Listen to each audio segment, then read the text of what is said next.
Counter-Strike had always cosmetic content since the early 2000s, like skins that you could customize or graffitis that were visible to everyone. And since 2015, they have no coins and pins, whatever you want to call them. And in this video, I will talk about this topic, about normal pins that everyone can get, about pins that you can get through certain events, or extremely rare pins that hardly any Counter-Strike player has.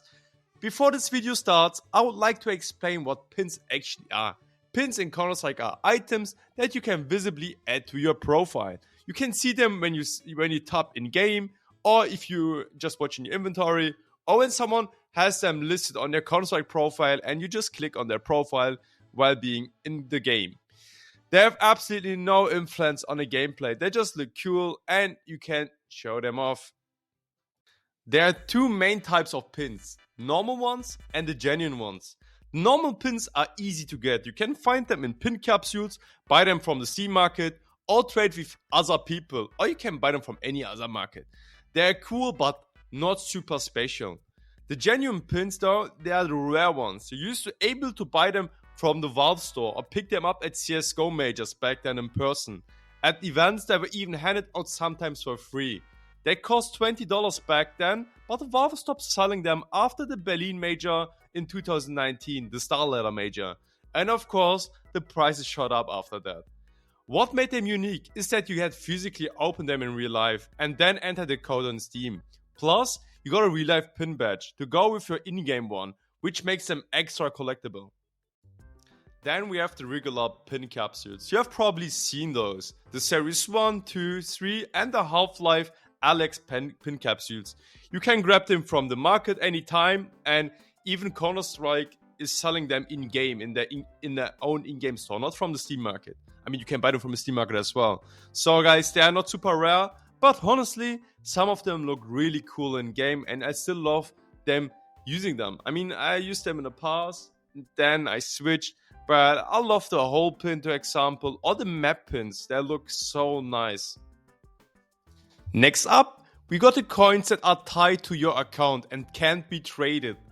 The veteran coin for 5 and 10 years of CS. If you played CS for 5 or 10 years, or you have like Counter-Strike on your Steam account for this amount of time, then you get a coin, a veteran coin.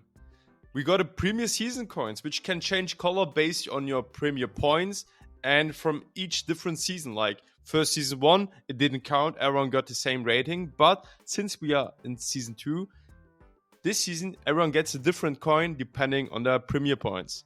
And we got service medals, which you can get every time you reach level 40 in a year. Also color based, depending on many you have earned. Like every time you're level 40, you can just uprank your service medal. Also there are other badges like the loyalty badge or the global offensive badge, but they're nothing special. I mean, everyone who plays CSGO got them. Back when Counter-Strike still cared about the player base and their regularly published operations, you could also get coins by purchasing the operation, which were either bronze, silver or gold, depending on the completion of the missions. But you would, if you buy the package, the operation package, you would instantly get the bronze coin and you just had to update them if you complete the missions, guys. So with the published operations, maps were also added, and an individual coin was then created for each map designer, which only they got.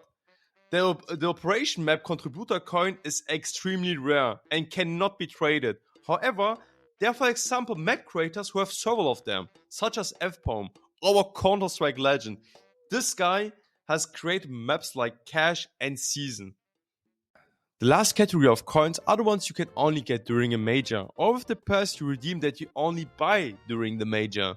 And I come to the major coins that 90% of the audience does not know later. Since ESL Cologne 2014, there has been the Pick'em Challenge trophy, which everyone who took part in the Pick'em Challenge received. They are also divided into bronze, silver and gold. And since 2019, the Katowice tournament, there's also the diamond coin. I can proudly say, guys, that I've never received a diamond coin. I swear, like most Pick'ems, you have to fall on your head and have 0% knowledge from CS if you're lucky enough to get a diamond coin. Anyway, guys, it's a different topic, I'm sorry. Players who competed in the major also got a finalist coin from the round of 16. And it's such a flex when you see one of those in game, like you're literally playing with a Counter-Strike Pro or Counter-Strike X Pro. And guys, one of the rarest coins out there, in my opinion, are the fantasy team trophies. I didn't know the fantasy team trophies even existed. I mean, I forgot them. Even when I did the Pick'em challenge back then, I didn't do the fantasy team Pick'em challenge because the UI was so small and didn't know they exist. Like, you could earn this during the Cluj Napuka 2015, 2016, Columbus 2016, and Cologne 2016. And honestly, guys, I took part in the Pick'em back then, but completely forgot about the fantasy teams that they even existed. I never got one, and I haven't seen one in years. They're extremely rare. Like, I never have seen one of those. Anyways, guys, that's the video for today. I hope you enjoyed this little journey through CS pins and coins history. And if you liked it, I really appreciate a like and a subscribe. Thanks for watching. Bye bye.